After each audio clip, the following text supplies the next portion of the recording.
courtroom was silent, a deep and echoing quiet that made every cough or rustle of fabric resonate like a thunderclap.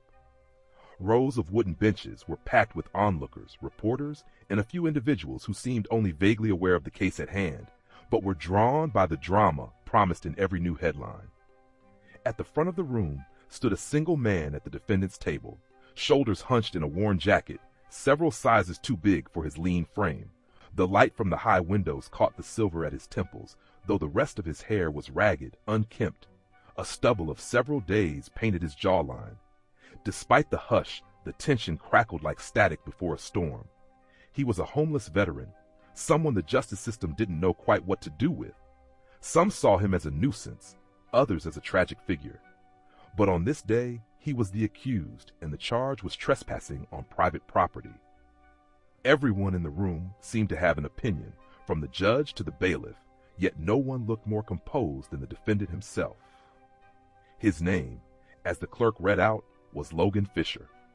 He had served in the U.S. Army for nearly a decade, though the polished respect such a background once commanded had faded in the eyes of many. Years on the streets can overshadow even the bravest deeds if society isn't paying attention. The judge, a middle-aged man with stern eyes, cleared his throat and peered down at Logan, as though trying to read every line on his weather-beaten face. The clerk finished reciting the details of the charge, voice echoing off the paneled walls. The property in question belonged to a real estate corporation with a crisp, white-collar presence in the city. Trespassing was typically a minor offense, a misdemeanor, but there was something in the air that suggested this was no ordinary case. The corporation's lawyers had been aggressive, pressing charges as far as they could go, determined to make an example of the man who dared challenge them. Or so it seemed. Logan hadn't yet spoken. His public defender, a young attorney named Marie, stood beside him, shifting from foot to foot. She was fresh out of law school, full of ideals, but also carrying the weight of inexperience. Still, she was determined not to let that show too much. She whispered something in Logan's ear, possibly reminding him of his right to remain silent for the moment, or perhaps reassuring him that it was going to be all right. But he gave only the faintest nod. The tension in the room spiked when the prosecutor, a tall woman with a clipped tone and an impeccable navy suit, rose to address the judge. She introduced herself as Valerie Madsen, legal counsel for Eastbridge Development. She wore an expression of cold confidence and insisted that the defendant, Mr. Fisher, had willfully and knowingly entered the company's building site after being warned to stay off the premises. Logan's eyes flicked toward her, just for a second. The calm in his expression trembled at the edges, revealing a flash of something. Anger, maybe, or sorrow. It was difficult to see which. He cast his gaze back down, fists clenched at his sides. The entire gallery seemed drawn in, like watchers at a prize fight, waiting for the bell to ring. This was the moment of conflict, after all, someone powerless pinned against a large corporation's unstoppable might. "Mr. Fisher," the judge intoned, "the charge is trespassing. How do you plead?" A murmur rose like a small wave through the spectators. All eyes were on Logan. A hush followed. He took a step forward and exhaled. His voice, when he finally spoke, sounded hoarse, as though from long disuse. "Not guilty, Your Honor," he said, "and I have something to reveal about that land, something that might change everything." A ripple of shock coursed through the room. Even Marissa, his defender, looked surprised. The judge raised an eyebrow and requested elaboration. Logan didn't shy away. He stood straighter, something in him recalling the disciplined posture of a soldier. Then quietly, but with remarkable clarity, he said, "I once owned that property, and I believe it was taken from me illegally."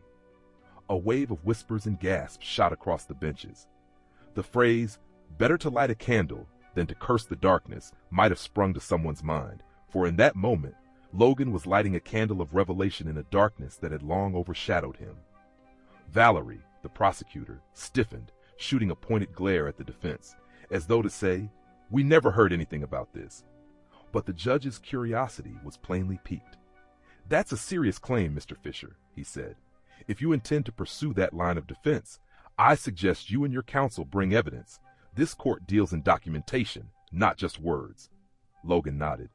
I intend to, Your Honor. But it's a long story, he said, his tone apologetic. Might I be allowed to explain my background? The judge sighed, glancing at the docket. This was clearly a more complicated matter than a simple trespassing misdemeanor. He waved his gavel slightly to quell the restless murmurs. Let us hear what you have to say, Mr. Fisher, within reason. Thus began Logan Fisher's improbable saga, a story that would hold the entire courtroom captive, as though it were a theatrical drama being performed for the first time. The words spilled from him haltingly at first, describing a small American town in the Midwest, a place of wide skies and open farmland where he had grown up under the watchful eyes of a humble family. He spoke of his father, a retired mechanic, and his mother, a homemaker known in the neighborhood for her kind smile.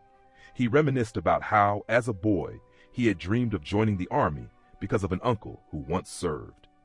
The rows of watchers seemed to lean forward as Logan described enlisting at 19, going overseas, living through the type of experiences that rewire a person's soul. He painted a picture of sleepless nights under foreign skies, of injuries both visible and hidden beneath the surface. He highlighted how he returned stateside with a piece of himself forever changed. Yet for a while, he managed to reintegrate, forging a small carpentry business with the money he had saved. The dream was modest: build handcrafted furniture, eventually buy a patch of land, possibly even start a little workshop that might become a family legacy someday. At this point, the tension in the courtroom seemed to slacken just a bit. The audience exhaled collectively, some faces softening with sympathy. The judge steepled his fingers, listening carefully. Valerie Madsen frowned, likely calculating how to dismantle these emotional elements in her eventual cross-examination. But Logan pressed on, describing how the property he purchased, some acres on the outskirts of a growing city, was everything he had worked for. Then life happened. The economy took a nosedive, he lost major clients, and the bank began circling. Next came a series of heartbreaks. His father passed, medical bills soared for his mother, and in short order, everything came crashing down. The patch of land, that singular refuge of a once proud soldier, slipped from his grip in a haze of legal confusion and possibly unscrupulous financial dealings. Logan paused, letting the weight of his words settle. The judge shifted in his seat, as though unsure how to respond. The silence was thick as wet cement until Valerie let out a quiet but pointed cough. Your Honor, she said calmly, though her expression was taut, I respect Mr. Fisher's service, but this is an argument better made with documented proof. We can't accept a personal anecdote as a legal defense. Marissa, the young public defender, seized the moment. We request time to gather evidence, Your Honor. My client only recently disclosed to me the full extent of his past ownership. If there are records, tax statements, deed transfers, or other documents that can substantiate his claim, he deserves the opportunity to present them. The judge nodded, partly in acquiescence and partly in reflection. He obviously recognized that this was not a routine matter. I'll grant you a brief recess and a future date for a proper hearing. However, Mr. Fisher, you must appear at each scheduled session. Failure to do so will not help your case. Logan inclined his head. Thank you, Your Honor. Court adjourned in a flurry of whispers and soft exclamations. Reporters hovered near the doors, scribbling notes or speaking in hushed excitement into their microphones. A homeless veteran claiming he once owned the very property he's accused of trespassing on. That was the kind of headline that demanded front-page real estate. Meanwhile, Logan gently refused any direct interview requests, ducking past inquisitive eyes to follow Marissa out of the courtroom. In the corridor, Marissa turned to him, crossing her arms. Logan, I wish you had told me all this sooner. We're in for a real fight, especially if Eastbridge development is as powerful as rumor suggests. He met her gaze. I know. I didn't realize we'd get an actual chance to present that side of the story. I thought no one would believe me. Marissa's eyes softened. She might have been new to practicing law, but her heart was in the right place. We have to try. But the judge is right. We need evidence. They're going to demand receipts, official records, anything that proves you had legal title. Logan exhaled. I lost track of so many papers when my life collapsed, but I remember stashing some documents in a storage locker. I just need a few days to find out if that storage facility even kept my boxes or if they auctioned them off. Marissa nodded, pressing a business card into his hand. Call me if you locate anything. Let's set up a meeting soon. There was a beat of hesitation before she added, Logan, do you have somewhere safe to stay tonight? He shrugged, eyes wandering. I usually crash at a veterans shelter downtown. It's fine. I'll manage. The expression on his face was a mixture of pride and resignation, the same kind of look that said, I don't need pity. But his posture drooped slightly, revealing the truth of how exhausted he was. Marissa patted his shoulder. All right, just keep me updated, please. And with that, Logan stepped out into the swirling rush of city life. The warmth of the afternoon sun didn't quite chase away the chill in his heart. He walked past tall buildings with shimmering glass facades and carefully trimmed storefronts, aware of how alien it felt to belong nowhere in a place that boasted so much wealth. He made his way to a modest shelter near the industrial outskirts. The sign overhead read, Hope's Path, ironically battered by time and weather. Inside, a few cots lined the walls, and the faint odor of disinfectant and sweat hung in the stale air. The staff welcomed him with subdued familiarity. He was not the only regular with a complicated history. He found an unoccupied corner bunk, dropped his small duffel bag, and sank onto the thin mattress. The day's emotional roller coaster had taken its toll, but as night enveloped the city in neon buzz, he couldn't sleep. The echo of the judge's words ran circles in his mind. We need documented proof. He thought about that locker, the faint memory of a key hidden in his old wallet. Could it be that some scraps of paper from a decade ago might still be around? If so, that might be his only lifeline to reclaiming dignity. Early the next morning, Logan left the shelter with the sunrise, searching for the storage facility he half remembered. At first, it felt like chasing ghosts. So many facilities had changed hands, or simply vanished. But eventually, he spotted the worn sign of Safe Hold Storage, perched near the edge of an industrial park.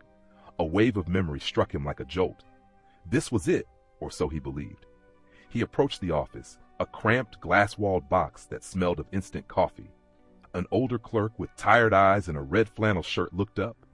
Help you? The clerk asked. Logan explained he might have once rented a locker. He offered the clerk an ID, though it had gone well past its prime. The clerk typed on an outdated computer system. Brow furrowing. Fisher, Logan, I see a record from around 8 or 9 years ago. Looks like the account went into default. Usually we auction off lockers when that happens, the clerk said, matter-of-factly. A pit formed in Logan's stomach. So it's gone? The clerk scratched his head. Hard to say. Let me see the unit number. He typed more. You got lucky. Sometimes people buy these units at auction, rummage through them, and discard stuff that looks worthless. But it seems like in your case, we never found a buyer. I guess nobody bid on it. The lock's never been reissued, so it might still have your items. Logan nearly sagged with relief. I'd like to check, if that's possible. You'll have to pay any back fees, if they haven't sold it off, the clerk murmured, pulling up a ledger. But this is an old account. Let's see. He rattled off a figure that made Logan's stomach sink again. It wasn't extortionate, but it was more money than he had in hand. The clerk studied him. I can't let you in without clearing the debt. Sorry, man, that's the policy. Logan stood in silence for a moment, wrestling with despair. I don't have that amount right now, he confessed, voice low. The clerk hesitated, glancing around the empty office. Then he leaned in, expression softening. Look, I'm not supposed to do this, but I see you're a vet, and if these documents might help you get on your feet. He swallowed, uncertain. Let me talk to my manager. Maybe we can work out a payment plan, or let you check if the stuff is even there. If it's all trash, no harm done, right? Logan clasped the clerk's hand. Thank you, he whispered, relief flooding his features. He knew there was still a mountain to climb, but a small spark of hope glimmered. You don't know what this means to me. The manager turned out to be a no-nonsense woman with steel gray hair. She had the bearing of someone who'd been in the business a long time and had seen every sob story imaginable. Yet something in Logan's sincerity moved her. She hammered out a quick agreement that Logan would pay a portion up front, some fraction of the debt, and the rest over time in monthly increments. In return, He'd get a short look at the unit's contents to verify if it was worth keeping. She made it clear this was a special exception. Logan rummaged through his meager belongings, managing to scrape together the partial payment, mostly from small bills and coins and a worn $50 bill he'd saved for emergencies. The manager counted it, then slid over a new key. Unit 347, Building C. "Good luck," she said, not unkindly. He thanked her with a nod and walked out to the rows of looming storage buildings. The smell of dust and metal filled his nostrils as he navigated the corridors. The overhead lights flickered, casting everything in a slightly surreal glow. Finally, he arrived at Unit 347, a roll-up door with chipped paint. His heart hammered in his chest, uncertain of what he'd find. With a trembling hand, he inserted the key. The door groaned open, revealing a cramped space stacked with battered cardboard boxes, a rusty bed frame, a few rolled-up tarps, and some broken chairs. Shadows clung to every corner, dust motes swirling in the stale air. Logan stepped inside, flicking on a small flashlight he'd borrowed from the clerk. One by one, he peeked into boxes. Most contained random personal items from a life that seemed a lifetime ago. Old uniforms, medals, framed pictures of him with his parents or with army buddies. He paused, tears pricking his eyes, at the sight of a photograph of him and his father building a small fence post on that patch of land.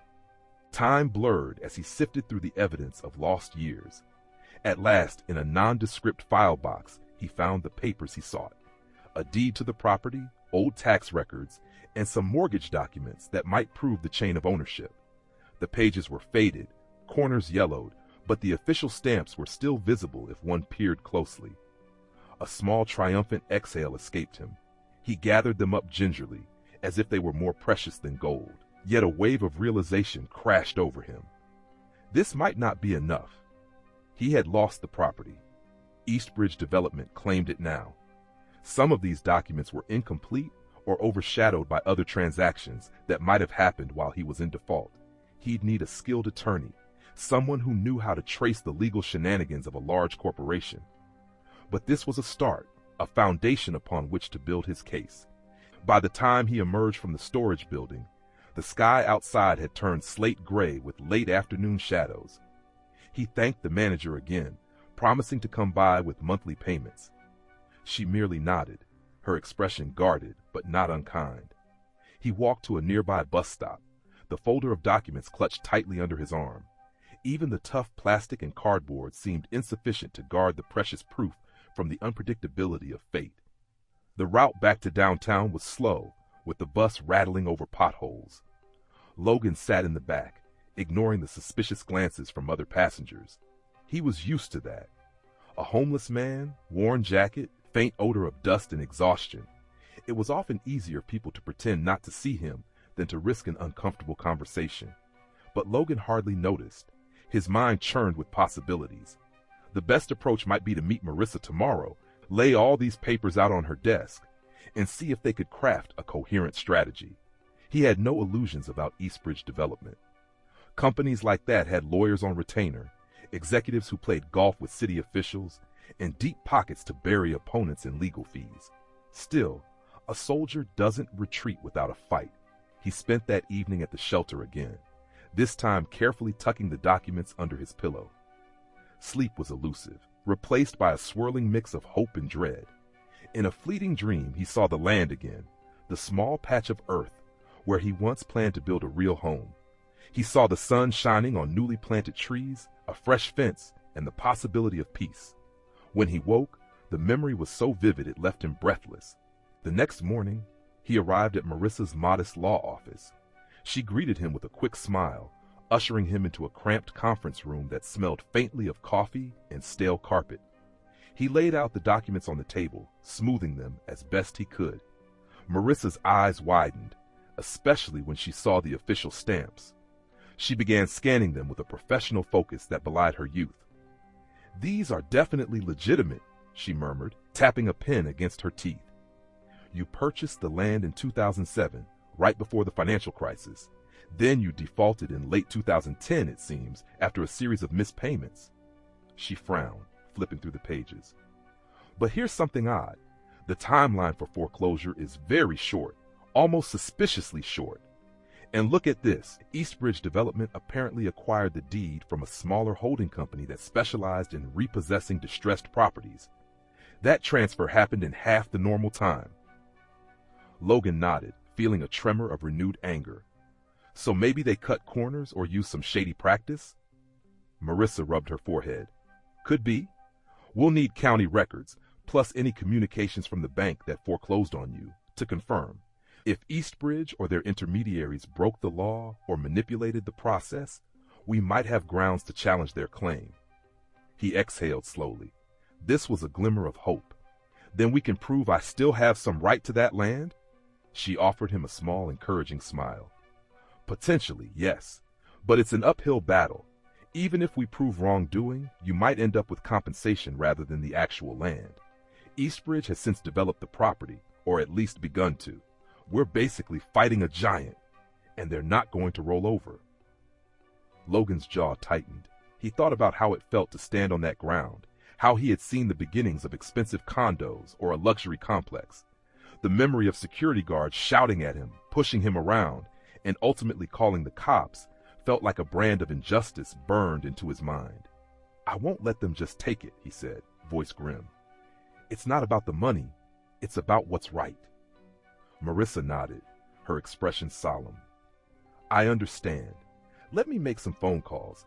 I might know an investigator who can help us trace the chain of transactions. Meanwhile, can you gather anything else? Evidence of your father helping with down payments or old emails with the bank? The more the better. He scratched the back of his neck. I'll try. My father passed away years ago, and I doubt I have anything else. But I can check if my mother saved something. Marissa's eyes flicked up. Where is your mother? Can she testify? Logan's gaze fell. She's in a nursing home across the state. Dementia's advanced. She probably won't remember the details. Sympathy softened Marissa's face. I'm sorry. We'll do our best without that testimony. Let's see if we can find any old notary who witnessed the original deed, or a lawyer who worked with you back then. They spent the rest of the morning scanning the pages, indexing them, and planning next steps. Logan left the office feeling simultaneously lighter and heavier. Lighter because there was a path forward. Heavier because he knew it wouldn't be easy. The days that followed brought small developments and a creeping sense of danger. One evening, as Logan was walking back to the shelter, he noticed a sleek black SUV idling at the curb. Its tinted windows gave no hint of who was inside, but the engine's low rumble and the angle of the headlights aimed toward him made him uneasy. He tried to ignore it, continuing on his path. Yet when he turned a corner, the SUV followed at a measured pace. Cold adrenaline prickled his skin. Was someone watching him? He remembered hearing rumors about how big corporations sometimes had investigators or security teams trailing individuals who threatened their bottom line. For all he knew, it could be a random vehicle. But the suspicious feeling wouldn't let go. Eventually, he ducked into a small grocery store, waiting in the aisles until he saw the SUV drive off. He told himself he was just being paranoid, but the feeling lingered. A few days later, Marissa called him with a note of excitement. I found an investigator, David Kemp. He's ex-law enforcement, does contract work for cases like ours. We can't pay him much, but he's willing to reduce his fee for a cause he believes in. Logan smiled in relief. That's great. So he can dig up evidence on Eastbridge? That's the idea, Marissa replied. He's going to look at county records and any suspicious anomalies in the foreclosure process. If there's a paper trail of misconduct, he'll find it.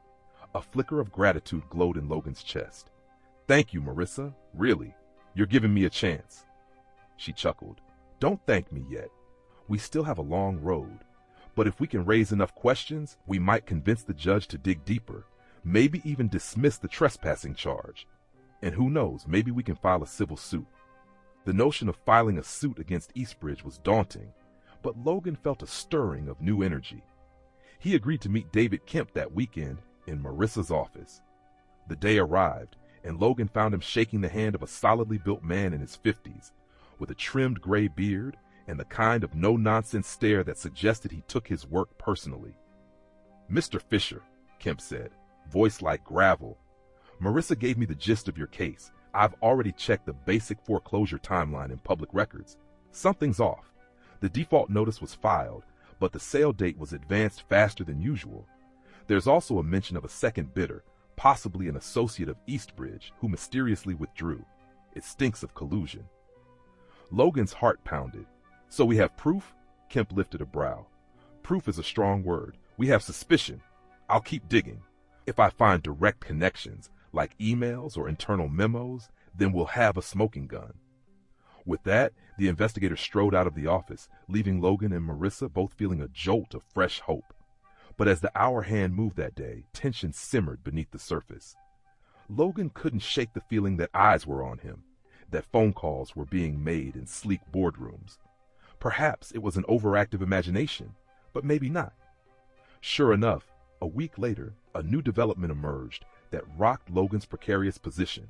Eastbridge filed a civil suit against him, claiming defamation and malicious interference with their ongoing project. They alleged he trespassed more than once, that he was slandering their good name by making baseless accusations of fraud. The sum they demanded in damages was astronomical, designed to intimidate him into surrender. That night, as he read the thick legal documents, his hands shook with anger and fear. The reality was, they were going for the throat.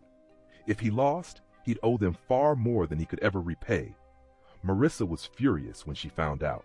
They're trying to bury you in legal attacks so you can't focus on your own defense, she fumed. It's a tactic. Pressure you to drop your claims. Logan pressed his eyes shut, inhaling slowly to steady himself. I can't drop it.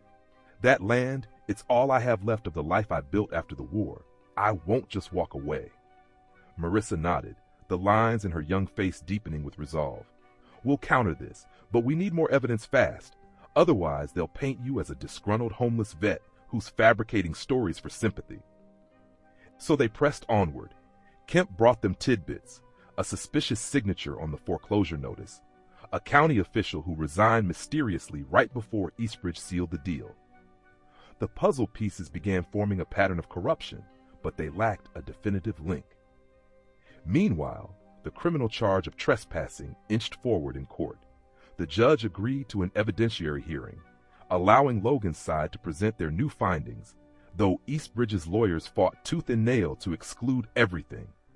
The atmosphere in the legal community grew electric, as more and more people whispered about the possibility that a major corporation might have orchestrated property grabs through shady deals.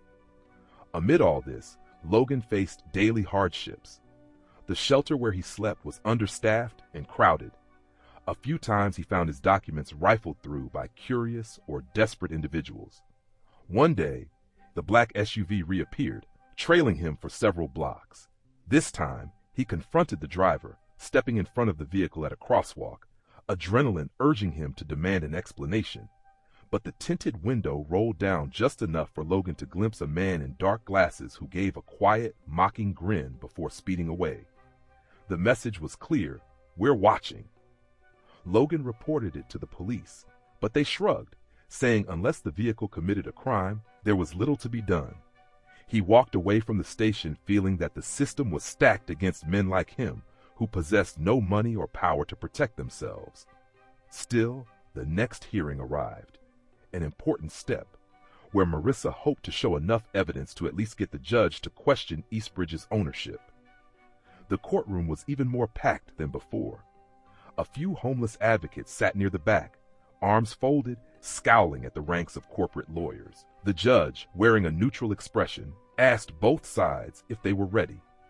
Valerie Madsen, Eastbridge's prosecutor, delivered a scathing opening remark, claiming Logan was exploiting his veteran status to incite public sympathy and that there was no credible evidence of wrongdoing. She concluded by stating that Eastbridge had done everything by the book. Marissa responded by enumerating the suspicious timeline, referencing Kemp's partial findings, and brandishing the original deed Logan had found. She argued that the property never should have been foreclosed so quickly, that no adequate attempt was made to contact Logan, who might have been overseas or dealing with post-war trauma. She pointed to the abrupt transfer of ownership from a small holding company to Eastbridge. Her voice trembled slightly, but she steadied herself, forging through her arguments with unwavering conviction. At the end, she requested the judge allow them more time to complete the investigation, possibly bringing forth a motion to dismiss or reduce the trespassing charge. The court went into a hush, all eyes on the judge, who carefully folded his hands. "I see there's a great deal of complexity here," the judge said. "At this stage, I'm inclined to let the defense continue gathering evidence. However, Mr. Fisher, you must comply with all conditions and not trespass again. The next hearing will be in 3 weeks, at which time we expect either conclusive evidence of misconduct or we proceed with the charge as filed." A faint sigh of relief escaped Logan's lips. He nodded. "Yes, Your Honor." But as the judge turned to Eastbridge's side, the lead corporate lawyer rose, face rigid. "Your Honor, we also have a countersuit in progress." The judge lifted a hand, a flash of annoyance crossing his features. "Yes, that's a separate civil matter, as I understand it. We'll address that in due course. For now, we're focusing on the trespassing charge." The gavel struck, adjourning the session. Many in the gallery rose, buzzing with speculation. Logan pressed past the throngs, ignoring the cameras that tried to flash in his face. He paused at the courthouse steps, the sun glaring, not sure if the brightness felt like hope or a threat. Then a voice called his name. He turned to see a man in a worn leather jacket, about his own age, who gazed at him with a strange mixture of empathy and excitement. "Logan Fisher?" the stranger asked, offering a handshake. "Name's Tyler Brooks. I'm a freelance journalist. I've been digging into Eastbridge for a while. Heard your story. I think there's more to it than just a botched foreclosure. Mind if I talk to you?" Logan hesitated. He glanced around, mindful of onlookers and the black SUV that might be lurking somewhere. But something about Tyler's earnest eyes suggested he might be an ally. "I guess so," Logan replied carefully. "But I can't say much that I haven't said in court." Tyler nodded. "That's fine.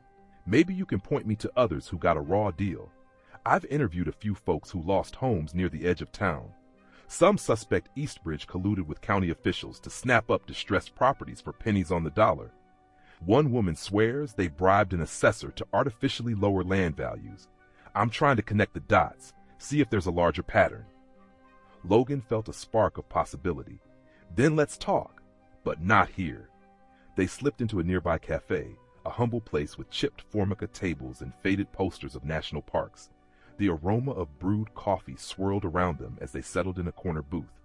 Tyler opened a battered notebook, listening intently while Logan recounted his story. In return, Tyler shared bits of information gleaned from interviews, cases eerily similar. Veterans or retirees with financial troubles, all foreclosed in short order, lands ending up in Eastbridge's portfolio. The similarity was too strong to be coincidence. By the time they parted, Tyler was practically glowing with determination. "I'll keep you posted.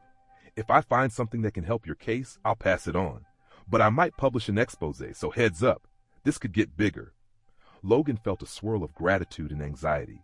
He wanted the truth out, but dreaded the backlash from a powerful corporation. Yet he gave Tyler a respectful nod. "Thank you. Just be careful," Tyler smiled wryly. "Been a reporter too long to let caution stop me. Don't worry about me. Worry about yourself." The next few days were a blur of anxious waiting. Kemp dug deeper. Tyler searched for more whistleblowers, and Marissa prepared legal motions to request certain sealed records from the county. Meanwhile, Logan tried to keep a low profile, ignoring the stares of passers-by or the occasional threat scrawled on a piece of paper left at the shelter. One note read, "Drop your claims or end up regretting it," typed in black letters. He shuddered at the thought that Eastbridge or some associate would stoop to intimidation. Then he remembered a saying from his father, "Courage is fear that has said its prayers." Clutching that to his chest, Logan soldiered on. Finally, Kemp arranged a meeting. He asked Logan and Marissa to join him at a small diner off the highway late one evening. The place was half empty, the neon sign flickering open. They found Kemp in a back booth, sipping lukewarm coffee. He inclined his head at them, his voice grave. "I found something," he said, sliding a manila folder across the table. Inside were copies of emails, some redacted, but enough was visible to see references to accelerating foreclosure and ensuring quiet purchase from a manager at a holding company that fed properties to Eastbridge. "I got these from a contact in county administration," Kemp continued. "It's not ironclad, but it's big. It basically proves Eastbridge strong-armed or manipulated the process for at least one property. The question is, does it tie directly to yours? Marissa exhaled sharply. We can present this as a pattern of wrongdoing at the very least. It strengthens the case that Logan's foreclosure might have been part of a broader scheme. Logan's eyes scanned the pages, heart pounding. It's basically them admitting a conspiracy, right? Kemp shrugged. Corporations rarely say we're breaking the law in writing, but it's close. They talk about ensuring certain owners don't get wind of the pending auctions, about cutting red tape, all suspicious as hell. We still need a direct link, but if we combine this with the testimony of a county official, we might have a shot. They parted that night with renewed fire. Marissa promised to file a motion to include these documents in court, though she cautioned that Eastbridge's lawyers would fight tooth and nail to exclude them. As Logan left the diner, he felt a surge of defiance. For the first time, the empire of greed seemed vulnerable. But the next morning, a piece of news rattled everything. Tyler Brooks, the reporter, had been hospitalized following a hit and run. The details were scarce. He was crossing a street at dusk, the driver fled, and Tyler was left with broken bones and a severe concussion. The local paper carried a small piece, implying it might have been an accident, but Logan's instincts screamed otherwise. Was Eastbridge behind this, or was it an unrelated tragedy? The timing seemed too convenient. Shaken, Logan visited Tyler in the hospital, finding him bruised and bandaged. The journalist struggled to speak, every breath wheezing. "I'm not done investigating," he rasped, as though determined to cling to his mission.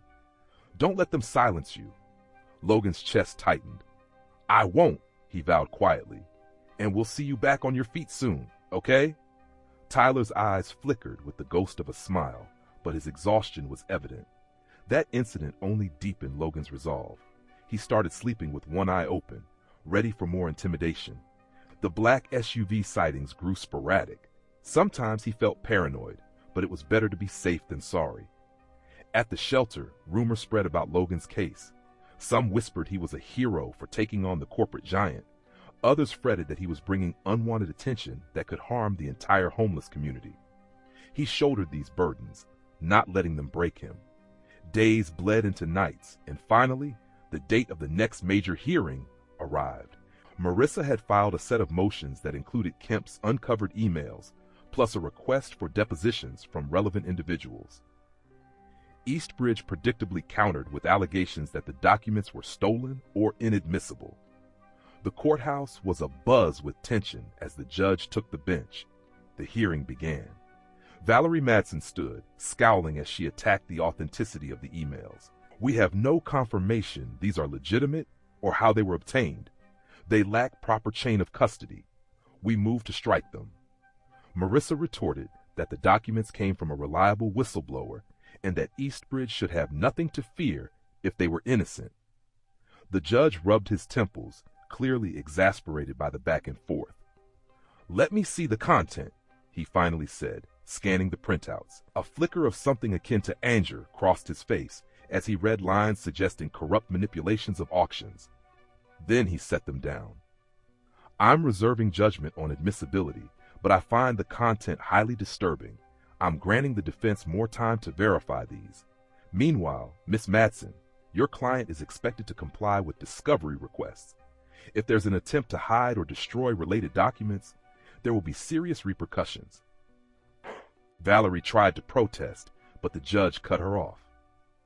The gavel's crack felt like a small victory, though Eastbridge's legal team glowered at Logan as they packed up. Outside, a swirl of reporters cornered Logan. Cameras flashed, microphones thrust forward. "Mr. Fisher, how do you feel about the judge's comments?" Logan blinked against the lights, aware that words might be twisted. "I feel hopeful that the truth will come out," he said quietly. "It's not just about me. It's about anyone who's been taken advantage of." The cameras devoured his statement, sending it out to local news channels. Indeed, the case was growing from a footnote to a headline, capturing the imagination of a public that loved an underdog story.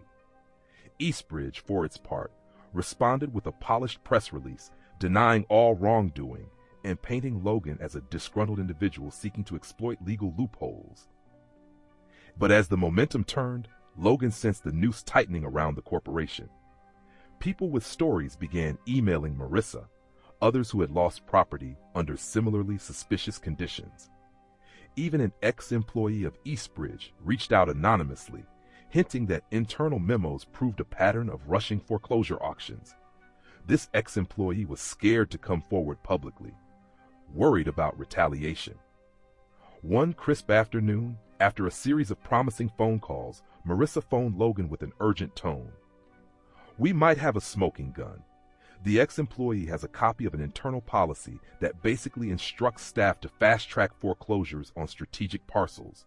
If we can get that in front of the judge," Logan felt a surge of adrenaline. "That's huge." "It is, but the ex-employee is terrified. They want witness protection or some guarantee of anonymity. I'm seeing what I can do." A day later, that potential witness vanished. No more calls. The phone disconnected. Kemp tried to trace them, but hit a dead end. Another chilling reminder of how powerful corporate intimidation could be. Logan clenched his jaw, frustration mounting. Every time they gained traction, Eastbridge seemed to push back with an even mightier force. Still, the pieces of the puzzle were too numerous to ignore, and behind the scenes, rumors emerged that the district attorney's office was investigating potential corruption in the county property system. The last hearing had lit a fuse that might lead to a larger explosion of scandal. Even so, the final weeks leading up to the decisive hearing were overshadowed by threats. One night, the shelter was vandalized, graffiti scrawled across the walls, reading, "Get out while you can." Another time, Marissa's car tires were slashed outside her modest apartment complex. She refused to be cowed, telling Logan, "They're scared. That's why they're lashing out. We must be close to the truth." A fierce determination glinted in her eyes that mirrored his own. As the date for the major hearing loomed, the city braced for drama. Media trucks lined the street outside the courthouse. Some protesters waved signs decrying corporate greed, while a few suspicious characters loitered on the sidelines, scowling at the cameras. Logan arrived early, wearing an old suit jacket that Marissa helped him find at a thrift store. He felt like a soldier once more, stepping onto the battlefield. This time, though, the fight was with papers, arguments, and moral convictions. He paused on the steps, reflecting on the road traveled. "Better to light a candle than to curse the darkness," he murmured under his breath, recalling a phrase his mother used to say. That was what they were doing, lighting a candle of truth in a murky system. He steeled himself and pushed through the heavy courthouse doors, not knowing that the next hours would bring the biggest revelations yet, and that everything he had fought for might hinge on a single secret about the land that no one, not even he, had fully comprehended. With that sense of charged anticipation, he entered the courtroom, documents tucked safely under his arm, allies at his side, and a glimmer in his heart that maybe, just maybe, justice would prevail. He stepped into the courtroom as though walking into the heart of a thunderstorm, each footstep measured, each breath deliberate. Rows of spectators craned their necks, whispering in hushed voices about the homeless veteran who dared challenge a corporate giant. Cameras flashed, and he felt a flicker of unease, not out of vanity, but because he sensed that so many watchful eyes could be a double-edged sword. He reminded himself that this visibility might be his best protection, that dark dealings shy away when exposed to the glare of public scrutiny. He found Marissa Crane near the front, her laptop and files spread across a polished wooden table. She offered a tight smile, gesturing for him to sit. Across the aisle, Eastbridge Development's legal team clustered in a tight huddle, whispering as though plotting battle tactics. Valerie Madsen, immaculate in a charcoal gray suit, glanced over her shoulder just long enough to give Logan a look of calculated disdain. Marissa leaned closer. "Our investigator Kemp brought more documents this morning, some new leads. He'll be coming in soon to confirm. And rumor has it the DA's office has opened an official inquiry into the county's auction process. If that's true, it might influence the judge." Logan gave a shallow nod. "Any sign we'll have a whistleblower testify?" Or is everyone still too scared? She sighed. I reached out to the ex-employee who vanished, but no luck. They've gone underground. I'm afraid intimidation might have worked on them. We'll rely on circumstantial evidence plus any secondhand statements we can get into the record. He cast his gaze around the courtroom, noticing a few supporters from homeless advocacy groups. One held a sign reading, "Justice for our veterans," but a bailiff quickly instructed the supporter to lower it before proceedings began. The overhead lights hummed faintly, setting an almost electric mood. Logan's mind whirled with every possibility. Would he walk out of here recognized as the lawful owner once wronged, or would Eastbridge bury him under a mountain of lawsuits? He couldn't pretend not to be nervous. A door at the side opened, and the judge entered. A murmur of respect swept through the room as the bailiff called for order. The judge took his seat, face composed in a mask of neutrality, though the lines on his brow suggested a weariness at the high-stakes drama that had grown around what started as a simple trespassing charge. "Good morning," the judge said, looking over his glasses at the two tables. "We're here for the continued hearing in the case of the State versus Fisher regarding trespassing and related civil matters involving Eastbridge development. I trust all parties are prepared?" Valerie Madsen rose, voice crisp. "We are, Your Honor." Marissa followed suit, glancing at Logan. "We are as well, Your Honor." The judge nodded, eyes flicking from one side to the other. "I want to keep this proceeding focused. First, we'll address any new evidence relating to Mr. Fisher's claim that his land was unlawfully foreclosed and transferred to Eastbridge. Miss Crane, you have the floor." Marissa stepped forward, clearing her throat. "Your Honor, in recent weeks we've uncovered additional documents suggesting a pattern of misconduct in certain county auctions. We believe Eastbridge either coerced or colluded with third parties to expedite foreclosures, including my client's property." She gestured to a binder on the table. "Inside, you'll find email correspondences referencing strategic early auctions and minimal notice to original owners. This further supports our request to dismiss the trespassing charge or, at minimum, stay the proceedings while an investigation is conducted." Valerie rose immediately after, her expression fierce. "Objection, Your Honor. The defense is presenting unverified documents without a proper chain of custody.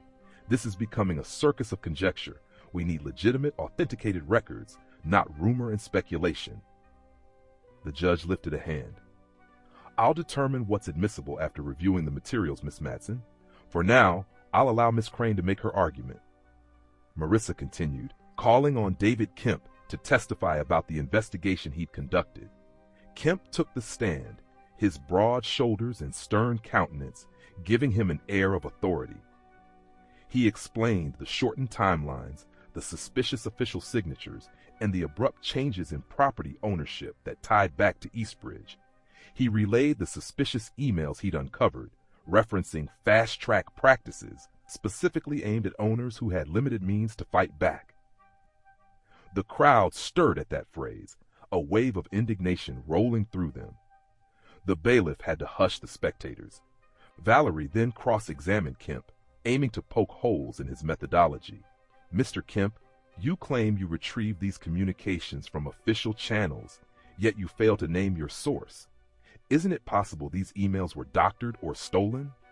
Kemp's jaw set. The documents came from multiple county archives, some from public record requests, others from employees who believed wrongdoing was occurring. I have cross-referenced them. They match up with official county timestamps and file codes. If Eastbridge wants to claim they're forged, they can produce the real ones for comparison. A smattering of murmurs rippled through the gallery, impressed by his confident answer. Valerie pressed further, but Kemp stood his ground. Finally, the judge allowed him to step down. Marissa offered a faint smile of gratitude as he returned to his seat. Valerie then moved to present Eastbridge's counter-argument. She introduced a consultant from the corporation who insisted everything had been handled legally. The consultant rattled off references to multiple property auctions Eastbridge had partaken in, depicting each as above board. The man's tone brimmed with self-assurance, as though the very idea of impropriety was unthinkable. Yet something about his unwavering grin struck Logan as too polished, too rehearsed. Finally, the judge called a brief recess to review the new exhibits. While the lawyers busied themselves with last-minute cross-checks, Logan stepped into the hallway, letting the tension drain from his shoulders for a moment. A swirl of spectators milled about, discussing the drama. Some recognized him, calling out words of support or simply staring. He noticed a figure at the far end of the corridor, partially hidden behind a column. At first glance, it looked like another random observer. But as Logan took a step closer, he realized it was the same mysterious ex-employee who had vanished, though now wearing a plain ball cap pulled low. Their eyes met briefly, and the figure jerked back as though startled. Before Logan could speak, the person turned and hurried away, slipping through the crowd with practiced ease. Logan's heart kicked. Had the ex-employees shown up on their own, or were they coerced? He tried to follow, pushing past onlookers, but lost them in the swirl of bodies near the building's exit. It was over in seconds. He was left at the threshold, breathless and uncertain, scanning the sea of unfamiliar faces for any sign of them. Nothing. With frustration curling in his stomach, he returned to the courtroom. Maybe the person was testing the waters, but still too frightened to come forward. The judge resumed proceedings, bringing the court to order. Clearing his throat, he turned to Logan's side. I've reviewed the materials presented thus far and find them relevant enough to warrant deeper investigation. This hearing isn't a final judgment on property ownership. That's a separate civil issue, but it bears heavily on the trespassing charge. If, in fact, Mr. Fisher was the rightful owner, or if Eastbridge procured the property illegally, that calls into question the legitimacy of any trespass claim. Valerie Madsen stood, rigid. Your Honor, I must remind the court that, at present, Mr. Fisher has no official deed to that land. Eastbridge's holdings are on record with the county, and we have valid registration. We request immediate dismissal of any allegations so we can proceed with the charge of trespassing. This entire matter is a delaying tactic. Marissa responded promptly. Your Honor, we're not asking for indefinite delay, just the chance to fully authenticate and cross-check. The detective's findings, plus the irregularities in the timeline, clearly indicate possible wrongdoing. We believe further discovery is essential. The judge's gaze flicked between them. I'm inclined to agree that more discovery is needed. I hereby set a date 3 weeks from now for a definitive hearing. By that time, Miss Crane, you should present any additional evidence or witness testimony, and Miss Madsen can respond accordingly. If it appears to this court that Mr. Fisher's claims have enough merit, the trespassing charge may be revisited or potentially dropped. He looked at Logan, sympathy and caution in his eyes. But understand, Mr. Fisher, if no conclusive proof arises, we proceed with the existing charge. Logan felt a mixture of relief and renewed pressure. He nodded. Thank you, Your Honor. Court adjourned for the day. Valerie and her colleagues marched out with a cold efficiency, ignoring the gaggle of reporters who tried to shove microphones into their path. Marissa gave a short statement to the press, reiterating that they were fighting for justice, not just for Logan, but for anyone who'd been unfairly displaced. Logan said a few sentences, emphasizing his military service and how he'd bought that land with sweat and sacrifice. Then he quietly slipped away, mind buzzing with the next steps. It was late afternoon when Kemp waved him over near the courthouse steps. We need to talk, the investigator said in a low voice, glancing about. Let's find somewhere private. They ended up in a parked car around the corner, engine off, windows slightly cracked to let in the warm breeze. Kemp drummed his fingers on the steering wheel. Got a tip from an inside contact. Says Eastbridge's top brass are spooked. They're pulling strings behind the scenes, maybe even pressuring local officials to bury records. If that's true, we have a short window to grab anything they haven't destroyed yet.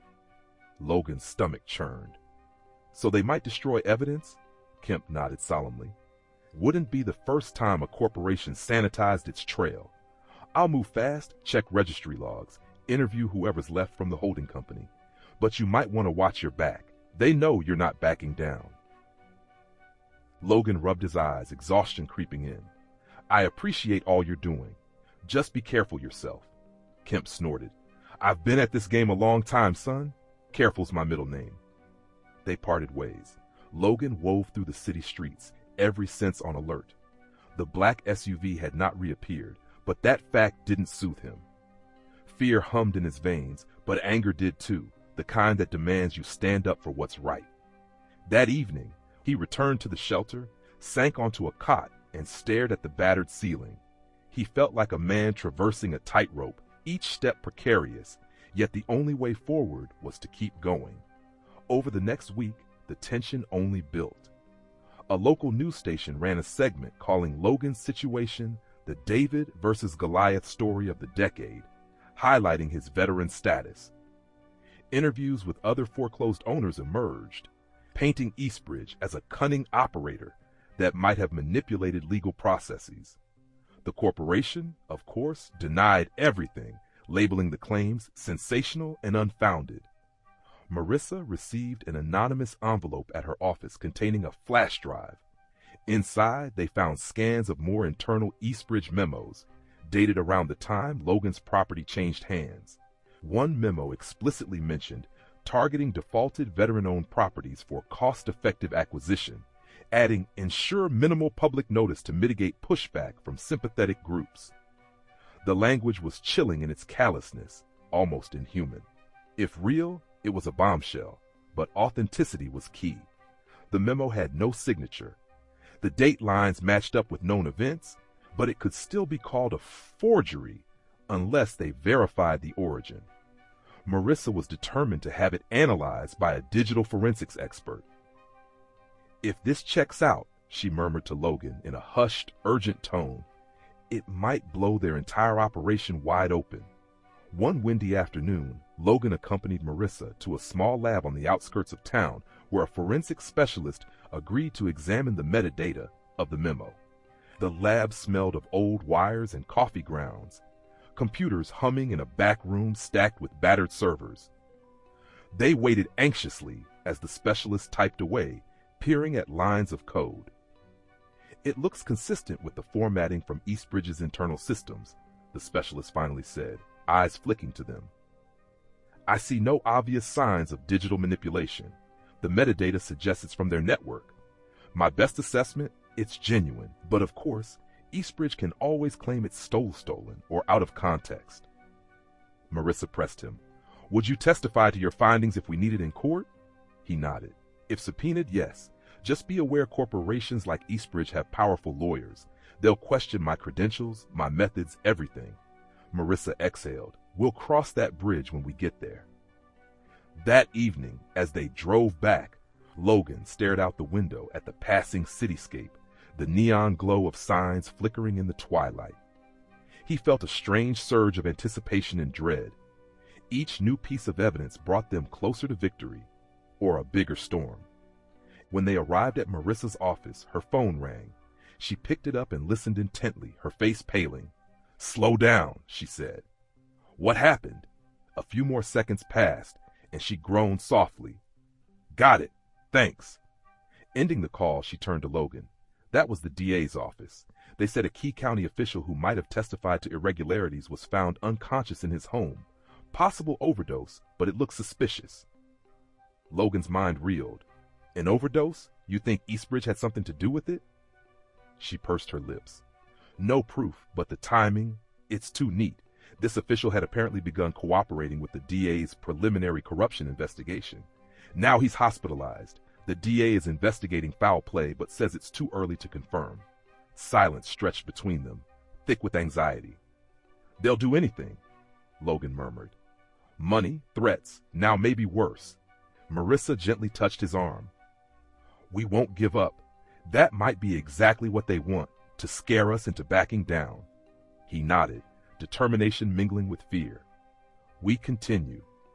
Days bled into nights, until at last the date of the definitive hearing arrived, the one the judge had set to determine the fate of the trespassing charge and whether the case against Eastbridge would move forward in a more formal legal confrontation. The courthouse was packed to the rafters with reporters, curious citizens, and even local politicians rumored to be sniffing the air for scandal. The tension felt like a tangible force, pressing in on everyone. Logan wore the same thrift store suit jacket, but now with an air of grim resolve. Marissa clutched a thick stack of documents and a flash drive carefully labeled. Kemp sat behind them, arms folded, scanning the room for suspicious characters. Word was that the DA might dispatch an observer to see if a potential criminal case was warranted. The judge entered, gaze grave as he addressed the court. We have multiple motions before us, including potential new evidence from the defense. We also have an alleged whistleblower memo. Let's begin with Miss Crane presenting any final submissions. Marissa stood, stepping to the center aisle. She detailed the timeline of Logan's original purchase, the abrupt foreclosure, the suspiciously short notice of public auction, and the subsequent immediate transfer to Eastbridge. Then she introduced the digital memo from the flash drive, accompanied by an affidavit from the forensic specialist who had examined it. "Your Honor," she said, raising her voice, "this memo, if verified, demonstrates that Eastbridge specifically targeted properties owned by veterans or financially distressed individuals, ensuring they were unable to respond in time to save their homes or land. We believe the context shows they engaged in systematic fraud." A collective gasp and murmur swept the room. The judge rapped his gavel for silence, then signaled for Marissa to continue. She recounted the intimidation tactics, the suspicious accidents, and the official in the hospital. Although it skirted hearsay in some respects, it painted a damning picture. When Valerie Madsen rose, her expression was a study in tension disguised as poise. "Your Honor, we object to this so-called memo. We question its origin, authenticity, and chain of custody. There is no direct link to Eastbridge's official servers. Moreover, Miss Crane is attempting to introduce sensational rumors about intimidation with zero proof. We request the court discard these extraneous allegations and focus on the trespassing charge." The judge took off his glasses, pinching the bridge of his nose. "Miss Madsen, Miss Crane's claims may be relevant if they establish a pattern of wrongdoing. However, I will want to hear from the digital forensics expert who examined the memo." He nodded at Marissa. "Is that witness here?" Marissa turned, scanning the gallery. To her relief, the specialist rose, stepping forward to be sworn in. He explained his credentials and how he'd verified the digital imprint. Valerie grilled him on every angle, hinting that he might have fabricated a forgery. But he remained calm, pointing out the internal, consistent metadata. The judge listened intently, occasionally scribbling notes. After the cross-examination ended, Marissa recalled David Kemp, who described the chain of suspicious foreclosures again, referencing outside records that complemented the memo's statements. Valerie tried to discredit him, but he held his ground. It was a legal tug-of-war, each side presenting arguments, counter-arguments, and reams of documents. The hearing stretched on for hours. Late in the afternoon, the judge called a recess for lunch. People spilled into the corridors, the air thick with tension. Logan found a quiet bench, massaging his temples. He felt drained, each piece of testimony swirling in his head. A beep from his phone startled him. It was a message from an unknown number. "You think you're winning, but you're standing on thin ice. Last warning, drop the case." His pulse hammered. Another threat. He showed Marissa, who scowled but said, "We can inform the authorities again, though I doubt it'll do much. They're escalating." He swallowed. "We press on."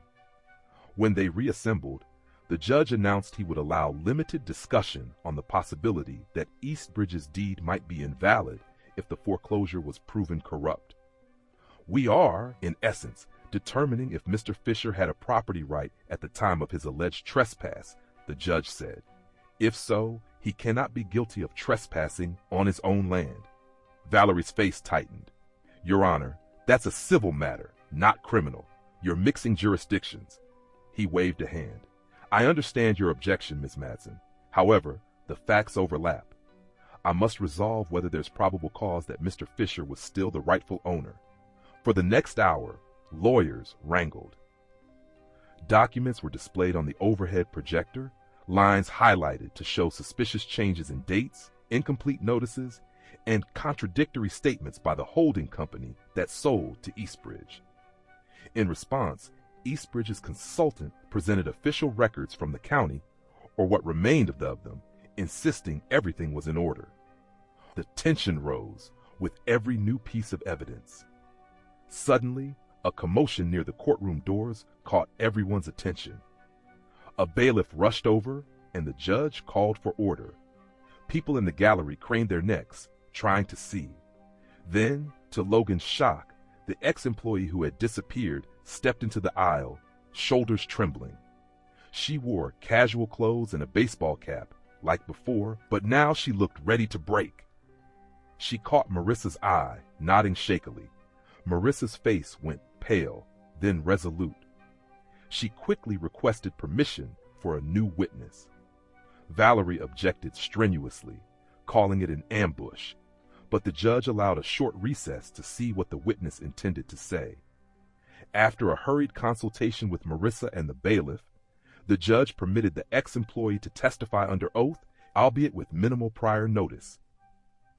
The ex-employee took the stand, voice quivering as she stated her name as Sheila Davis. She explained she had worked in Eastbridge's administrative department for 2 years, handling internal communications. Her eyes darted around fearfully, but she forced herself to speak.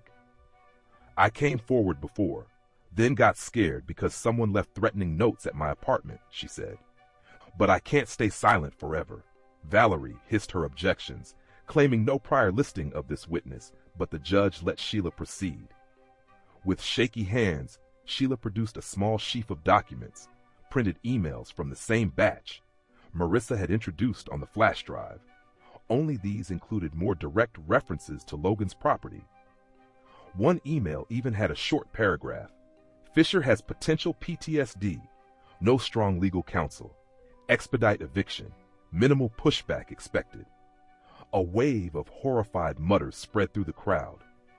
The judge rapped his gavel fiercely. Valerie accused Sheila of theft and breach of confidentiality. Sheila pressed on tearfully, describing how managers told her to make sure certain owners never saw the final auction notices. They said it was standard procedure to mail them late or to addresses they knew were old. I'm sorry, I knew it was wrong. Logan's throat tightened. All those letters he never received. The puzzle fit. He changed addresses after bouncing between shelters, but the bank or the holding company never updated their files. And Eastbridge banked on that confusion. A stunned hush filled the room as Sheila finished, head bowed in shame. Marissa asked the judge to officially enter Sheila's evidence into the record.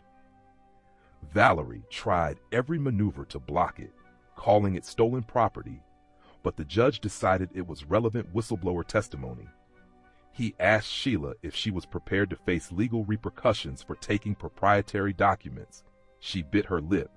Yes, but the truth is more important. The hearing resumed for another tense hour as Eastbridge's lawyers scrambled to cross-examine Sheila. They painted her as a disgruntled former employee, suggesting she'd been fired for incompetence or that she had a personal vendetta. Sheila denied it, maintaining she quit out of guilt. Finally, the judge signaled he'd heard enough. He asked for closing statements on this motion. Valerie tried to salvage Eastbridge's position, attacking the chain of custody and the alleged conspiracy theory. But the evidence was overwhelming. Multiple memos, suspicious timelines, intimidation patterns, and a witness testifying under oath to unethical instructions. After the flurry of final remarks, the judge leaned forward, expression grave. Based on everything presented, Mr. Kemp's investigation, the digital forensics analysis, Ms. Davis's testimony, and the documentary evidence, I find substantial reason to doubt the validity of the foreclosure that led to Eastbridge's acquisition of Mr. Fisher's property. Therefore, the premise that Mr. Fisher trespassed on that land is seriously undermined. The criminal charge shall be stayed, pending a more formal civil proceeding to determine rightful ownership. Furthermore, I recommend the district attorney review these findings for potential criminal fraud charges against any involved parties. A ripple of shock and excitement erupted in the courtroom. Logan felt his heartbeat skyrocket. The judge wasn't outright declaring Logan the owner, but effectively he was acknowledging that the ownership was in doubt and that Logan shouldn't be prosecuted for being on land he might still legally own. Valerie's face looked carved from stone, her colleagues flipping through files in a frenzy. Eastbridge's main attorney tried one last protest, but the judge cut him off. Your recourse is in the civil court, sir. For now, Mr. Fisher will not face criminal prosecution. Court is adjourned. The gavel slammed, a resounding echo. Logan stood there, almost dazed by the wave of relief washing over him. Marissa turned and hugged him, an uncharacteristic grin spreading across her face. Kemp clapped him on the shoulder, muttering, "Well done, soldier." A swirl of media and supporters rushed forward. Logan answered a few quick questions, voice trembling with gratitude. "I'm thankful the judge saw reason," he said to the cameras. "This isn't just about me. It's about anyone who got pushed out by shady deals. We want real justice." Shortly after, Marissa guided him out a side door to avoid the throng. In a deserted hallway, Logan paused, trying to steady his breath.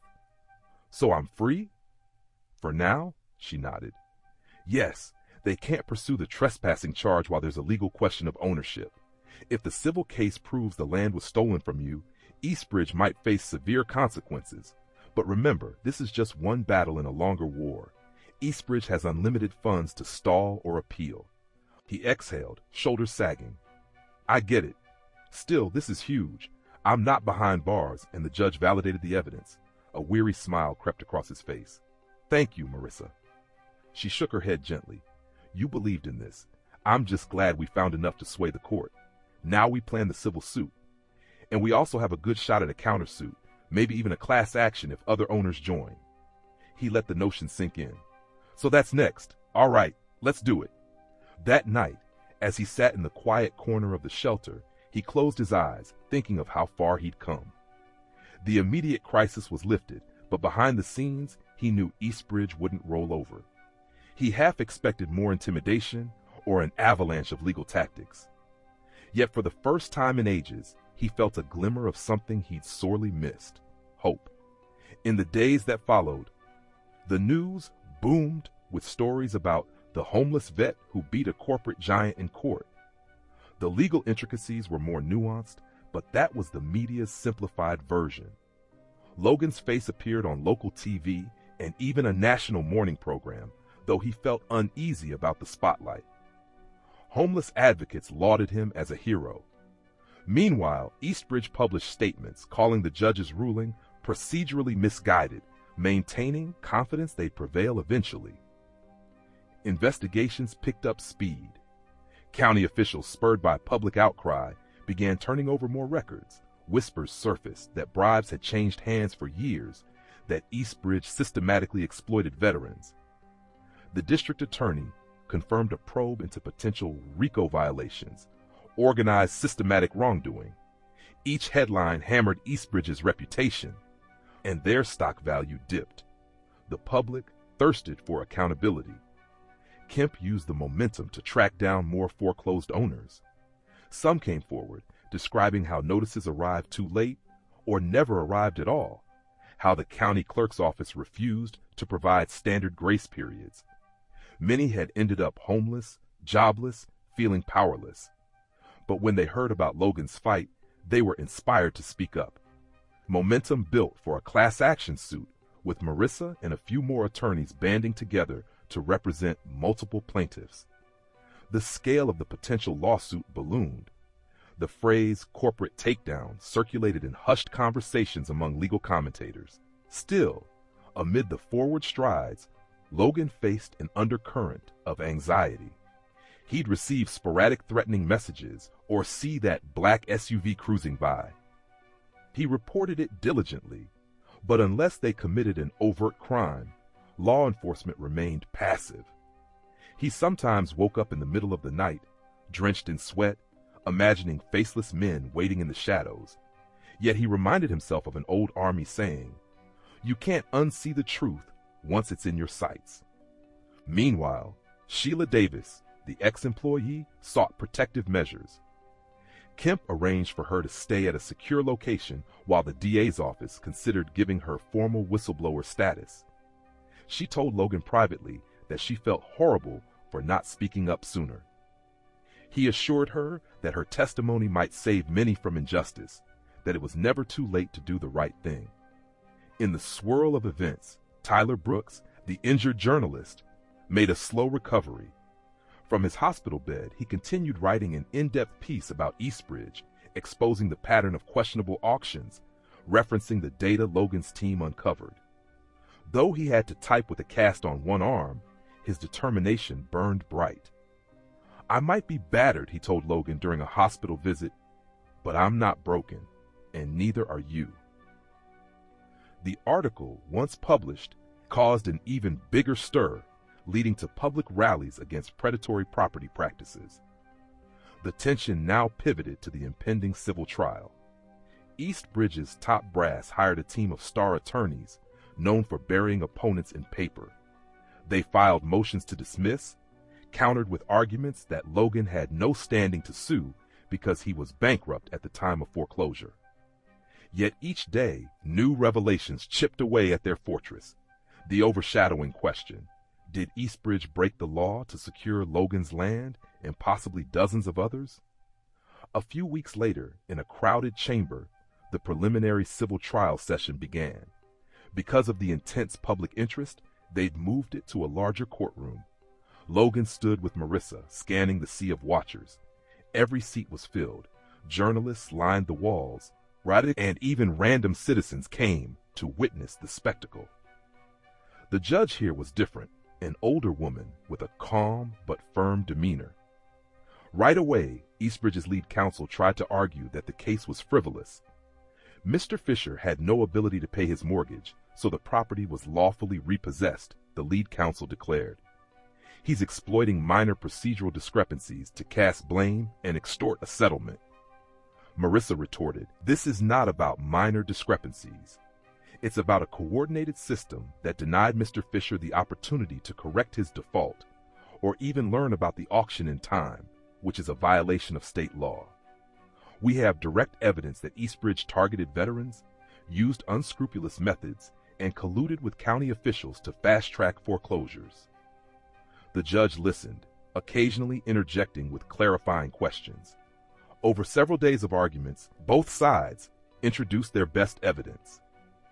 Sheila Davis testified again, more resolute this time, detailing how she'd personally been instructed to bury certain notices or mail them too late.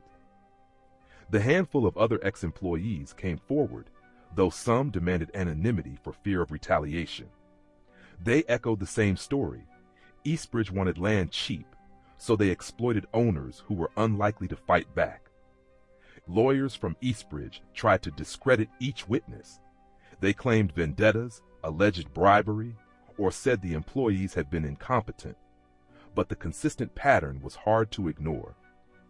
Kemp presented a massive chart of suspicious foreclosures, each with a nearly identical timeline. The judge's expression remained neutral, but her question suggested she grasped the scale of the alleged misconduct. Meanwhile, the Shash DA's observer sat in the back row, quietly taking notes. Then came Logan's turn to recount the heartbreak that led him to lose track of addresses, the missed notices, and the moment he found strangers building on what he still considered his land. He described how the security guards treated him like a criminal, culminating in his arrest. As he spoke, many in the gallery wore pained expressions, some brushing away tears or nodding in solidarity. Eastbridge's counsel cross-examined him aggressively, implying he was irresponsible, maybe even lying about the date he received certain notices. But Logan's honest, unpolished answers carried weight. He never claimed to be perfect, just that he was shut out of the process and never given a fair chance to save what he'd earned. After days of testimonies, the judge declared she needed time to review the mountain of evidence. She set a date for a verdict a week later. The tension soared. Marissa prepped for the possibility that the judge might order a settlement or send it to a full jury trial. Eastbridge, for their part, seemed to double down, continuing PR campaigns on local TV about charitable works they did. It all felt like an attempt to salvage a collapsing image. While waiting for the verdict, Logan found himself unexpectedly approached by a philanthropic real estate investor named Martin Schumer, who had read about the case. Schumer offered to help fund the class action if more victims came forward. "I hate to see corporate bullies exploit the vulnerable," Schumer said. "I can front some legal costs if it helps." Logan was cautious but recognized the potential boon. He introduced Schumer to Marissa, and they hammered out a basic agreement. It lifted a burden from Marissa's small practice. With new resources, they expanded the suit to include an additional 20 claimants. Eastbridge now faced a multi-pronged assault, a civil trial from Logan, a possible class action from multiple owners, and a looming criminal investigation. The corridor talk was that Eastbridge might try to settle quietly before everything blew up. Yet no settlement offer came, perhaps because they believed they could still prevail, or they wanted to avoid admitting wrongdoing. As the day for the judge's decision arrived, the courtroom was once again jam-packed. Cameras lined the hallway, anticipating a possible landmark ruling. Logan took a seat behind Marissa, heart pounding like a drum. Eastbridge's lawyers filed in, looking pale, but trying to project confidence. The hush was so deep that the shuffle of the judge's robes sounded thunderous when she entered. She took her seat, a thick stack of papers before her. Clearing her throat, she spoke in a measured tone. "I have reviewed the arguments and evidence pertaining to Mr. Fisher's claim that Eastbridge Development unlawfully acquired his property. I find sufficient grounds to believe that procedural fraud may have taken place and that Eastbridge or its intermediaries willfully obstructed Mr. Fisher's rights to redeem his mortgage or even be properly notified. Therefore, I am ordering that the property in question be placed under an injunction. Eastbridge cannot continue developing or selling it until this matter is resolved. Moreover, I am referring substantial portions of this record to state authorities for investigation of potential criminal wrongdoing." The crowd erupted in murmurs of astonishment. The judge rapped her gavel. "Furthermore, regarding Mr. Fisher's request for restitution or return of the property, I conclude that a trial on the merits is warranted. There is no immediate ruling on final ownership, but the evidence strongly suggests a violation of his rights. We will proceed to a full civil trial unless Eastbridge chooses to negotiate a settlement. In the meantime, Mr. Fisher's name shall remain on the disputed ownership documents, and he is entitled to gather further evidence." A wave of relief and victory coursed through Logan. He felt tears prick his eyes, though he kept his composure. This wasn't a definitive, "you own the land," but it was a resounding acknowledgement that Eastbridge's claim was not ironclad. In effect, the judge had crippled Eastbridge's ability to continue their luxurious development until the matter was resolved, which could cost them millions in delays. It was a major blow to the corporation and a huge leap for Logan. Valerie rose to protest, but the judge stood firm, reminding her that Eastbridge's recourse was to present a robust defense at the trial. Court adjourned. The wave of excitement spilled into the corridor. News cameras converged on Marissa and Logan. He spoke only briefly. "I want to thank the court for seeing the truth in the evidence. This is a win, not just for me, but for everyone who's been robbed of their rights." He caught a glimpse of Eastbridge's attorneys in the corner, conferring in urgent tones. One of them seemed to glare at Logan as though promising future vengeance. Yet in that moment, Logan couldn't care. The tide had turned, and Eastbridge was on the defensive. He felt a sense of calm pride, the same sort of pride he'd once carried in uniform when defending something he believed in. Outside, supportive handshakes and hugs awaited him. Some of the other foreclosed owners embraced him tearfully, thanking him for standing up. A throng of onlookers cheered. It was surreal, a swirl of faces and cameras under the bright midday sun. Tyler Brooks, leaning on crutches, managed to be present, nodding in approval from a distance. Logan walked over to him. "You made it," he said quietly, offering a hand. "Wouldn't miss it."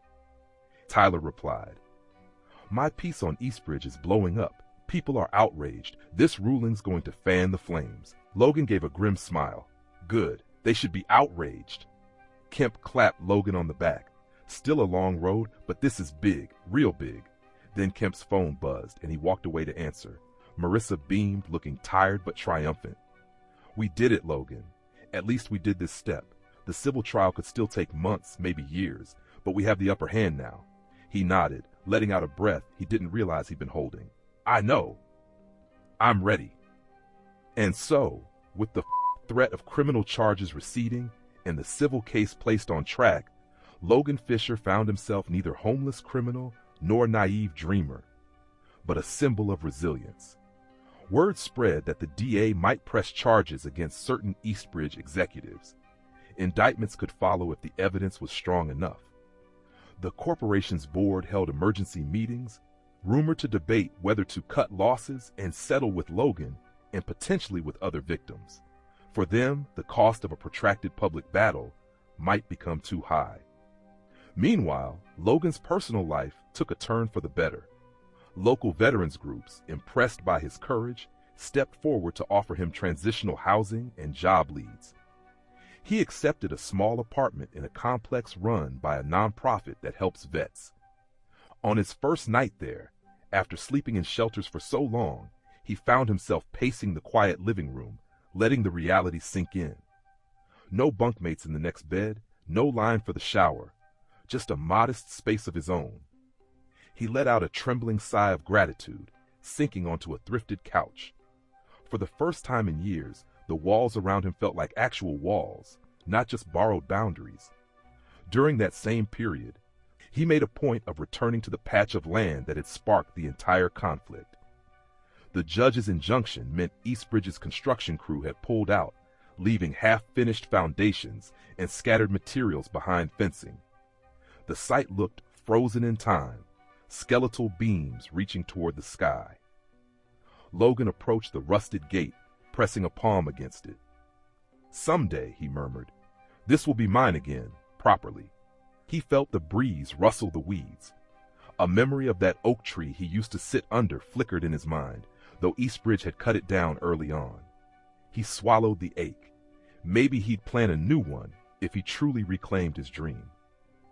One evening, with the swirl of the legal processes paused until the next steps, Logan found himself reflecting on all he'd endured. He thought of a quote his father used to say, "Adversity is the first path to truth." Indeed, the adversity had revealed not only Eastbridge's wrongdoing, but also Logan's own resilience, his capacity to unite with others seeking justice. Another line from a well-loved poem popped into his head. "Hope is the thing with feathers that perches in the soul." Perhaps in all this chaos, hope had perched in his soul once more. And so, as the dust settled, at least for the moment, Logan began to rebuild his life. He took on odd carpentry jobs whenever possible, constructing bookshelves or fixing porches. Though nothing grand, the work gave him a measure of independence. With new acquaintances, some homeless veterans, some retired folks who believed in him, he formed a small network that wanted to transform the disputed land, if and when they finally secured it, into a resource center for struggling vets. The idea was still half-formed, but it breathed a sense of purpose into him. Local media continued hounding Eastbridge, revealing more shady transactions. A class-action lawsuit materialized, spearheaded by the philanthropic real estate investor Martin Schumer and Marissa's growing legal team. Alleged victims lined up, eager to share their stories. Meanwhile, Eastbridge tried offering hush-money settlements to certain individuals, but the public scrutiny was so intense that many refused to sign NDAs. The final meltdown came when a high-ranking Eastbridge executive was arrested on charges of perjury and fraud. That news hammered the last nail in the coffin of Eastbridge's once pristine corporate reputation. In a last-ditch maneuver, the corporation's board fired its CEO, claiming they had been misled by rogue employees. But the damage was done. The new leadership initiated settlement talks with the district attorney and the class action attorneys, trying to mitigate the fallout. As part of these talks, they approached Logan with an offer. A sum of money dwarfed anything he'd ever imagined. In return, he would relinquish any claim on the land. They couched it as a win-win, claiming he could walk away wealthy. Logan wrestled with the decision. On one hand, the money could secure his future, pay for his mother's care, help him open a small carpentry business. On the other hand, the principle of standing on that land again, truly reclaiming it, pulled at his heart. He shared the dilemma with Marissa, who told him the final call had to be his. She also reminded him that even if he won the civil trial, the judge might not restore the property physically. He could be granted monetary damages instead. The path to physically recovering the land was uncertain, especially given that Eastbridge had already started developments. He took a few days to think. He visited the site again, gazed at the half-built structures. Did he see in them the promise of a new beginning for homeless vets, or an unshakable stain of corporate greed? The answer didn't come easily. In a quiet moment, sitting on a bale of leftover construction materials, he recalled a phrase from an old Army friend. Sometimes the mission changes, but the soldier doesn't. Maybe the mission wasn't just about a patch of dirt. Maybe it was about building something bigger, a legacy of hope for others in his situation. When Eastbridge's lawyers pressed him for a response, he negotiated a partial approach. "I won't give up all claims without conditions," he said, his voice steady. He demanded the corporation sign over a portion of the original acreage, specifically the corner he loved most, the place with the old oak stump. In addition, Eastbridge would pay a settlement that allowed him to fund a small center for veterans. The rest of the parcel they could keep. He had no intention of living in a half-finished luxury development anyway. At first, Eastbridge balked. But with the noose tightening, criminal indictments looming, public ire unrelenting, they eventually acquiesced. The final settlement read like a moral statement. Eastbridge admitted no official guilt, as corporations often do, but compensated Logan enough to start anew and relinquish that corner plot back to him. Logan, in return, dropped the civil trial, specifically regarding full ownership. The class action, however, continued for other victims, so Eastbridge's headache was far from over. News of the settlement sparked varied reactions. Some said Logan deserved every penny. Others lamented he didn't push for a full trial that might have hammered Eastbridge even harder. Yet for Logan, the resolution felt right. He had secured a space to honor his dream, a chance to help fellow vets, and a measure of justice, enough to stand tall again. Shortly afterward, he used part of his settlement to buy building materials. With the help of local veterans, plus a few volunteers from the community, they labored tirelessly on that corner patch of land, clearing debris and constructing a modest center. He insisted they let the remains of the old oak stump stay as a memorial, planting a new sapling alongside it. Newspapers ran photos of men and women hammering nails, painting walls, all under a banner that read, "Freedom's Landing, a place for veterans." As the structure took shape, Logan felt an unshakable sense of accomplishment. Passers-by sometimes stopped to lend a hand, drawn by the story. Tyler Brooks, still on the mend, dropped by to snap pictures for an article about the center. In the photos, Logan stands smiling, paint-streaked clothes, holding a hammer, the look in his eyes reminiscent of a man who finally found peace. Eventually, the center opened its doors. They offered basic support, counseling, job training, a small dorm for those transitioning off the streets. In a humble ribbon-cutting ceremony, Logan gave a short speech. "People ask me why I settled, why I didn't fight until the very end," he told the modest crowd. "The truth is, I did fight to the end. This," he gestured at the simple but sturdy building, is what victory looks like. Not a fancy condo or $1 million check, but a space where we can rebuild lives one step at a time. I used to think I had to own every inch to feel redeemed. But real redemption is about purpose, about using your journey to lift someone else. Applause scattered across the gathering, many wiping away tears.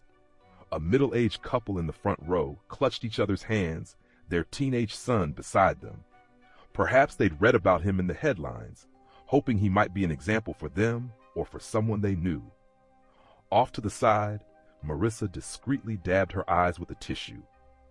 She'd come a long way from an overworked public defender to a recognized attorney championing the underdog. Kemp stood behind her, arms folded with a satisfied grin. Sheila Davis also appeared, hood up but smiling.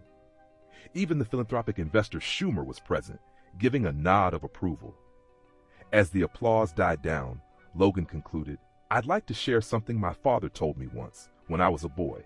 He said, 'A seed hidden in the heart of an apple is an orchard invisible.' That always meant to me that from one small piece of hope, an entire forest of possibilities can grow. Let's be that orchard for each other."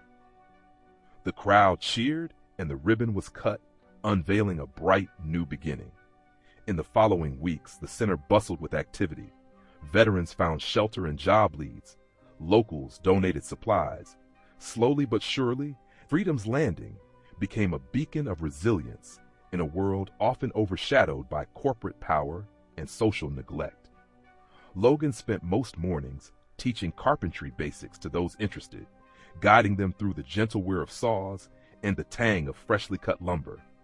Afternoons, he'd sometimes slip away to stand beside the sapling, remembering the old oak, letting the hush of the wind remind him how far he'd come. Meanwhile, the ongoing class action progressed. Rumors said Eastbridge would likely settle on a broad scale to avoid further criminal repercussions.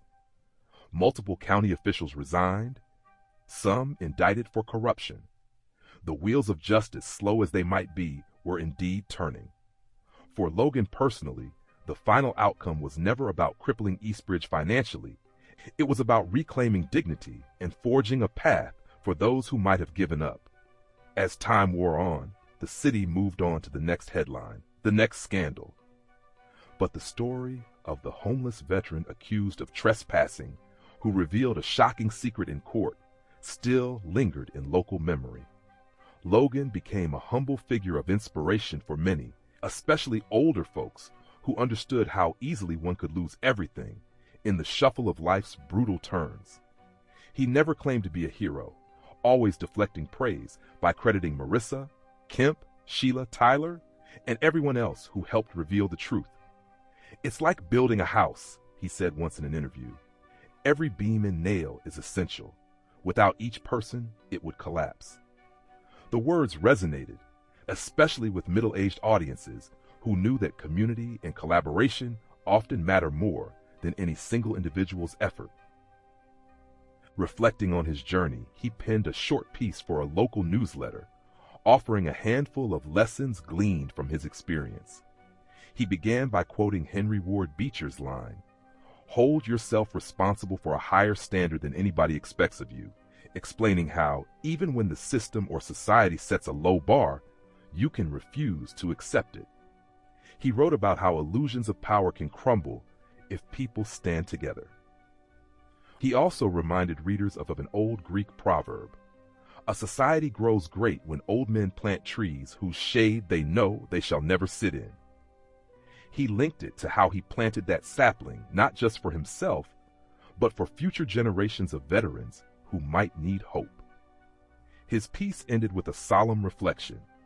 We measure our worth not by the battles we fight, but by the truth we uphold. Losing everything once taught me that having a dream can sustain us through unimaginable trials. Yes, I was homeless, stripped of pride, facing a system stacked against me. But with enough courage and unity, we can uncover secrets meant to remain buried. We can reclaim what was stolen, maybe not exactly as before, but in a way that renews our purpose. If you find yourself cornered, remember, adversity reveals who we really are, and sometimes it reveals the path we never knew we could walk. By the time the class action settled, many months later, the truth of Eastbridge's tactics had been laid bare, forcing them to compensate countless victims and adopt strict oversight. Some top executives served jail time for fraud. County processes were overhauled, new officials stepping in with promises of transparency. The city changed, bit by bit, and though the center at Freedom's Landing was modest, it symbolized that change. Standing near the newly planted oak sapling one evening, Logan watched the sun dip below the half-finished structures Eastbridge had abandoned under the injunction. He felt the gentle rustle of leaves, inhaled the earthy scent of possibility. A wave of contentment washed over him. Not everything was perfect. The scars from war, the memories of living on the streets, the knowledge that others still suffered, those remained. But he'd found a measure of peace and a sense of mission, and that was enough. He pressed a hand against the young tree trunk, sturdy yet flexible in the breeze, whispering words as though speaking to a friend. "We made it." The wind seemed to carry a silent reply, a promise that as the tree grew strong, so too would the seeds of justice they had sown. In that quiet moment, he grasped that the real victory was never about total triumph or punishing an enemy. It was about forging a life defined by hope and solidarity, ensuring that none who came after would have to face what he did alone. With that thought, he turned toward the newly completed community building, warm lights glowing through its windows. Laughter drifted out, some veterans inside sharing a meal, voices resonating with renewed confidence. Logan Fisher, once labeled a trespasser, now stood as a guardian of this small patch of earth and the people seeking refuge upon it. In the end, the shocking secret wasn't just that the land might still be his. It was that, through unity and perseverance, everyone could reclaim far more than property. They could reclaim their place in the world. He smiled faintly and walked through the center's doors, the murmur of conversation enveloping him like a comforting blanket. Life was never simple, never a straight line, but at least now he had a purpose that outshone his scars.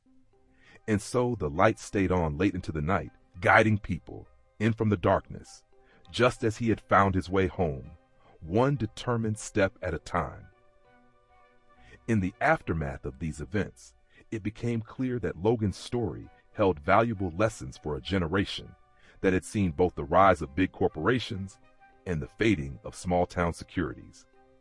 Elderly citizens, war veterans, middle-aged workers who feared losing everything.